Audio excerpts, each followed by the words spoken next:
तर आजच्या व्हिडिओमध्ये आपण पाहणार आहोत इयत्ता 7वीचा मराठीचा पायाभूतचा पेपर. तर आजच्या व्हिडिओमध्ये आपण पूर्ण पेपर पाहणार आहोत, त्यामुळे व्हिडिओला पूर्ण पहा आणि व्हिडिओला लाईक आणि चॅनलला सबस्क्राईब पण करा. तर या ठिकाणी सर्वात आधी तुम्हाला तुमचे नाव लिहायचे, त्यानंतर या ठिकाणी शाळेचे नाव, त्यामुळे या ठिकाणी केंद्र, तालुका आणि ते जिल्हा आणि त्यानंतर इथे हजेरी क्रमांक. तर चला आता आपण सुरुवात करूया. तर सर्वात आधी या ठिकाणी मी खाली स्क्रोल करतो. तर या ठिकाणी सर्वात आधी आपले असणारे इथे तोंडी चाचणी. तर या ठिकाणी पहिलाच प्रश्न सगळ्यात सोपा आहे. तुम्हाला इथे फक्त एक उत्तर दिले तर तुम्हाला नीट अचूकपणे वाचन करायचे आहे त्याचे, मग तुम्हाला 4 गुण मिळतील. फक्त तुम्हाला इथे वाचून दाखवायचा आहे तो, मग तुम्हाला इथे गुण मिळतील. अशा प्रकारे आहे. तर आपण आता पुढील प्रश्न पाहूया डायरेक्ट. तर आता आपण पुढील प्रश्न पटापट पाहूया. तर या ठिकाणी तुम्ही पाहू शकता या प्रश्नामध्ये तुम्हाला एक उत्तर दिलं आहे, तर तुम्हाला वाचायचं आहे आणि त्या खालील प्रश्नांची उत्तरे तोंडी द्यायची आहेत. तर या उत्तर भगतसिंगांबद्दल आहे, तर तुम्ही हा उत्तर नीट वाचा. पहिला प्रश्न, भगतसिंग यांचा जन्म कोणत्या राज्यात झाला ते तुम्हाला सांगायचं आहे. तर तुम्ही इथे सांगू शकता पंजाब या ठिकाणी. इथे तुम्ही पाहू शकता वरतीच दिलेलं आहे याचे उत्तर. तर अशा प्रकारे हा प्रश्न 1 गुणांसाठी आहे. त्यानंतर इथे खाली अजून प्रश्न आहेत. तर या ठिकाणी प्रश्न आहे, भगतसिंग यांच्या कार्यामधून तुम्हाला कोणती शिकवण मिळते ते तुम्हाला सांगायचे 2 गुणांसाठी.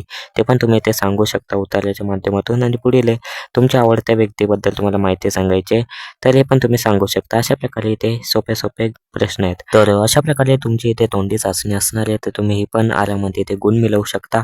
आता आपण पुढील प्रश्नाकडे येऊया, म्हणजे आपल्या लेखी चाचणीकडे. तर इथून जी आपली लेखी चाचणी आहे ती इथे सुरू होते, तुम्ही इथे पाहू शकता. तर इथे पहिला प्रश्न, खालील उत्तराचे वर्णन तुम्हाला 10 ते 12 ओळीमध्ये लिहायचे 5 गुणांसाठी. तर तुम्हाला इथे हा चित्र पाहिजे आणि त्याचे वर्णन लिहायचे. तर चित्रामध्ये तुम्ही पाहू शकता मुले झाडे लावत आहेत.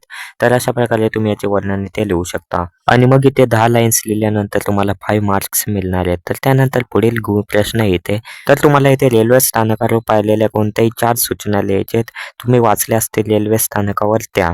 तर इथे 4 लिहिल्यावर तुम्हाला इथे 4 मार्क्स मिळणार आहेत.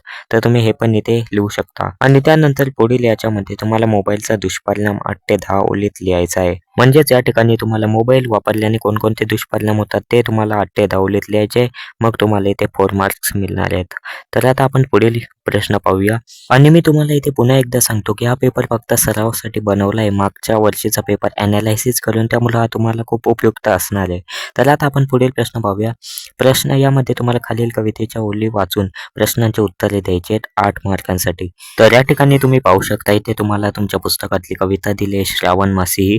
तर तुम्ही ही नीट वाचू शकता आणि त्या खालील आता आपण प्रश्न पाहूयात. तर या ठिकाणी तुम्ही इथे पहिला प्रश्न पाहू शकता. कवितेतील प्रथम 4 ओळींचा तुम्हाला इथे भावार्थ लिहायचा आहे.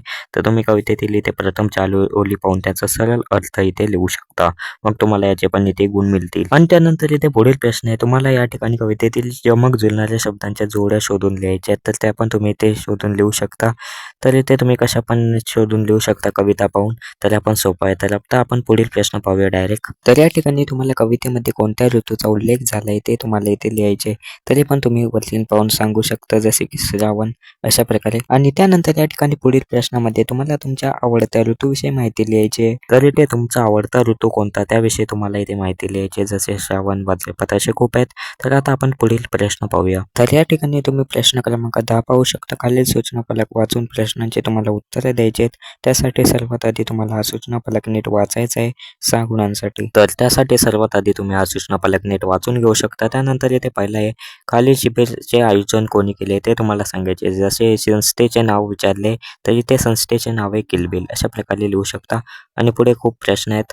तर या ठिकाणी प्रश्न आहे, तुम्हाला वृत्तपत्रात कोणत्या माहिती आली आहे शिबिराबद्दल ते तुम्हाला सांगायचे 2 गुणांसाठी. पुढचं आहे, शिबिराबद्दल कोणती तारीख शेवटची नोंदणी करण्याची ते तुम्हाला सांगायचे. पुढचं आहे, वरील शिबिरात बातमी केव्हा देण्यात आली, म्हणजे वर्तमानपत्रात बातमी केव्हा देण्यात आली ते तुम्हाला लिहायचे. आणि या सर्व प्रश्नांची उत्तरे तुम्हाला सूचना फलकात मिळणार आहेत, त्यामुळे ते काळजी करण्याचं काही कारण नाही. तुम्ही तो वाचून इथे प्रश्नांची उत्तरे लिहू शकता.